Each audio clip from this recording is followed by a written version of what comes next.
Hello viewers, మీ భుక్తాయాసానికి స్వాగతం. ఈరోజు నేను దబ్బకాయతో 2 రకాల పచ్చళ్ళు చేసి చూపించబోతున్నాను. రండి చూద్దాం. ముందుగా దబ్బకాయ పొక్కింపు చూపించబోతున్నాను.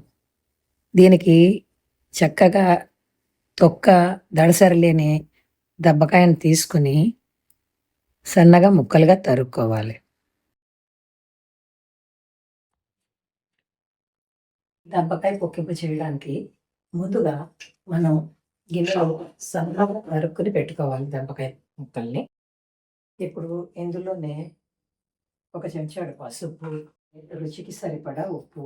ఈ దబ్బకాయ పొక్కింపులో కొంచెం ఉప్పు ఎక్కువే పడుతుందండి, పులుపు కదా. ఈ దబ్బకాయకి నేను 300 గ్రాముల బెల్లం తీసుకున్నానండి. ఈ బెల్లాన్ని కూడా ఈ దబ్బకాయ ముక్కల్లో వేసేయాలి. ఇలా ఉప్పు, పసుపు, బెల్లం వేసుకున్న దబ్బకాయ ముక్కల్లోకి సన్నగా చీల్చుకున్న 2 పచ్చిమిరపకాయలు కూడా వేసుకుని వీటిని కుక్కర్లో పెట్టి ఒక 3 విజిల్స్ ఉడికించుకోవాలి. అవి ఉడికేలోపు, ముక్కలు ఉడికేలోపు మూకుడు పెట్టుకుని పొయ్యి మీద అందులో 2 చెంచాలు ఆవాలు, 1 చెంచా మెంతులు వేసి ఎర్రగా వేయించుకోవాలి.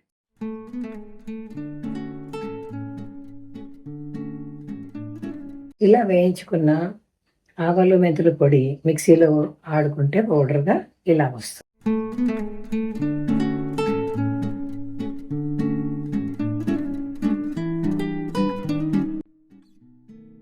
బెల్లం వేయడం వల్ల బాగా నీరు వచ్చింది చూసారా.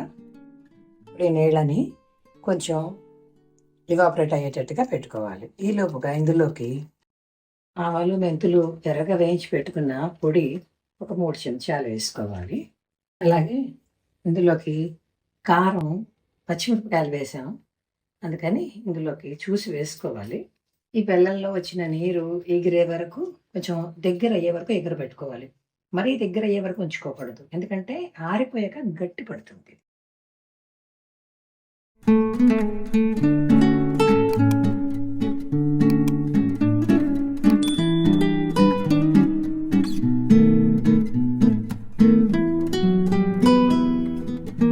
ఇంకో రకం దబ్బకాయ పచ్చడి ముక్కలు. దీనికి సన్నగా తరుక్కుని దబ్బకాయని అందులోకి పచ్చిమిరపకాయని కూడా కాస్త ముక్కలుగా చేసుకుని చిన్న చిన్న ముక్కలుగా అందులో వేసుకోవాలి. ఇప్పుడు ఈ దబ్బకాయ ముక్కల్లోకి కొంచెం పసుపు, తగినంత ఉప్పు, పచ్చిమిరపకాయలు వేసాం కాబట్టి కారం చూసుకోవాలి. తర్వాత ఇందులోకి కొంచెంగా వామండి నలిపి, వాము, ఎర్రగా వేయించి ఆడి పెట్టుకున్న ఆవాలు, మెంతుల పొడి ఒక 2 స్పూన్లు, కొంచెంగా నువ్వుల నూనె వేసుకొని ఒకసారి కలుపుకొని ఒక అరగంటలో వేడి వేడి అన్నంలోకి ముద్దపప్పు, నెయ్యి వేసుకొని అందులోకి ఇది నంచుకొని తింటే అద్భుతంగా ఉంటుంది. ఇప్పుడు 2 పచ్చళ్ళలోకి పోపు పెట్టుకుందాం.